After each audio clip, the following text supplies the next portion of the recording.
students ready? Yes! Okay, my dear students, today's topic is tense. Today's topic is tense. Now everybody is saying like English बिना ग्रामरचं पण शिकता येतं. Is it possible? No. आपल्या नैसर्गिक वातावरणात हे बिना ग्रामरचं इंग्लिश बोलणं शक्य आहे का?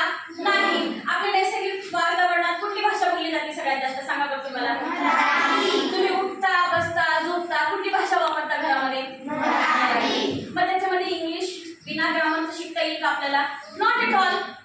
येणार आहे का? आपल्याला इंग्लिश शक्य होणार आहे का? नाही. त्यासाठी आपल्याला सगळ्यात महत्त्वाचं ग्रामर शिकणं फार महत्त्वाचं आहे. समजलं सर्वांना? आता तुम्ही मला एक सांगा, इंग्लिश मध्ये किती लेटर्स असतात? How many letters are there in English language? Tell me. 26. How many letters are there? 26. English.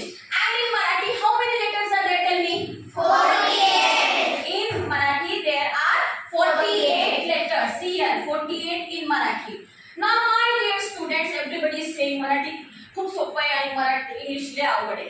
आता तुम्ही मला सांगा, मराठीमध्ये 48 लेटरचा अभ्यास करणं सोपं आहे का इंग्लिश मधल्या 26 लेटरचा अभ्यास करणं सोपं आहे? सांगा तुम्ही मला. 26 लेटर्स. मग तुम्हाला सगळ्यात सोपं का वाटलं 28 लेटर्सचं? मराठी का सोपं वाटलं? कारण तुम्ही जसं जन्मला तसं तुमच्या कानावरती सगळ्यात पहिली भाषा कुठली पडली? मराठी. रोजच्या जीवनामध्ये तुम्ही कोणाशी बोलताना कुठली भाषा वापरताय? मराठी. एवढं अवघड मराठी असताना तुम्ही 48 लेटरचा जर अभ्यास एवढा परफेक्ट करू शकता तर 26 लेटरचा का नाही करू शकत तुम्ही?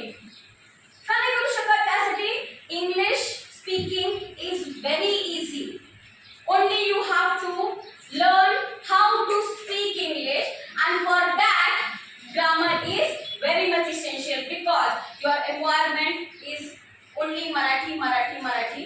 So for that you will have to focus on English grammar. Okay? आता सगळ्यात महत्त्वाचं इंग्लिशचा पाया कोण असतो?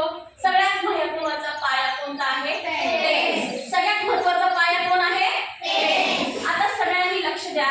टेन्स कशाला रेफर करतं? टेन्स कशाला रेफर करतं? आता टाइम किती काळ ह्याच्यामध्ये असतो? 3 ह्याच्यामध्ये. बरोबर आहे? कशामध्ये?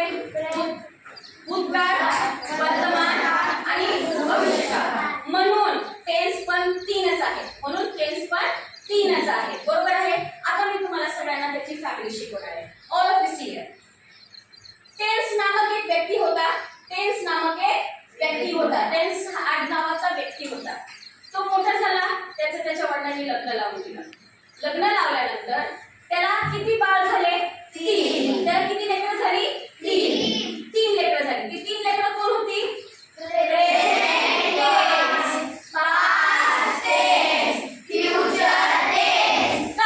प्रेझेंट हे त्याचं नाव होतं.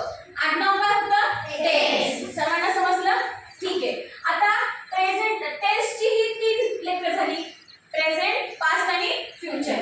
आता ह्या 3 लेकरांचं पुढे जाऊन काय झालं? मोठे झाले. त्यांचं पण त्याच्या टेन्स पप्पांनी लग्न लावून दिलं. काय केलं? त्यांचं लग्न लावून दिलं. लग्नानंतर कॅच्युले की त्यांना मुलं होणार. बरोबर?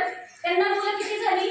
4. प्रत्येकी 4 मुलं झाली. किती झाली? प्रत्येकी 4 मुलं झाली. मग प्रेझेंटला 4, पास्टला 4, फ्युचरला 4. आता त्या 4 मुलांची नावं काय केली त्यांनी? ह्या फॉर्मॅटमध्ये मांडले. आता कसं फॉर्मॅट होता तो? सगळ्यांनी इथे लक्ष द्या. सगळ्यांनी फॉर्मॅटकडे लक्ष द्या. All of you see here. सगळ्यात पहिला मुलाचं नाव काय होतं? सिंपल. आता प्रेझेंट घेतला, सिंपल घेतला. त्याचं नाव काय बनलं?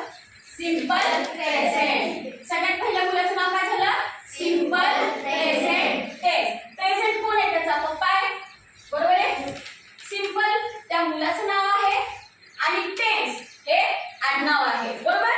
म्हणून इथे काय झालं? Simple present tense. सर्वांना कळालं? आता दुसऱ्या मुलाचं नाव काय होतं?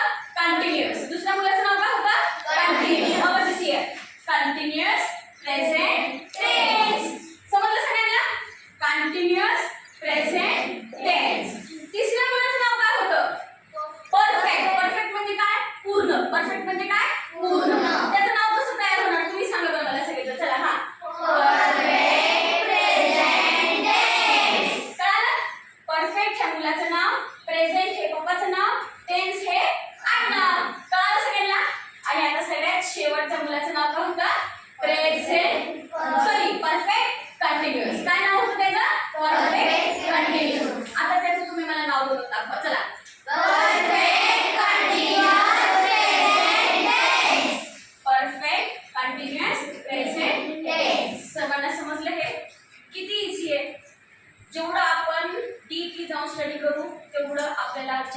समजणार आहे.